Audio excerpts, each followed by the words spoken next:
يا أيها الذين آمنوا إذا نودي للصلاة من يوم الجمعة فاسعوا إلى ذكر الله وذروا البيع ذلكم خير لكم إن كنتم تعلمون.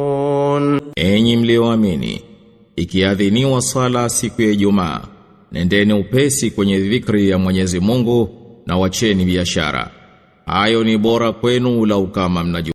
فإذا قضيت الصلاة فانتشروا في الأرض وابتغوا من فضل الله واذكروا الله كثيرا لعلكم تفلحون. Na itakapokwisha sala, tawanyikeni katika nchi mtafute fadhila za Mwenyezi Mungu na mkumbukeni Mwenyezi Mungu kwa wingi ili mpate kufanikiwa. وَإِذَا رَأَوْا تِجَارَةً أَوْ لَهْوًا انفَضُّوا إِلَيْهَا وَتَرَكُوكَ قَائِمًا قُلْ مَا عِندَ اللَّهِ خَيْرٌ مِّنَ اللَّهْوِ وَمِنَ التِّجَارَةِ وَاللَّهُ خَيْرُ الرَّازِقِينَ.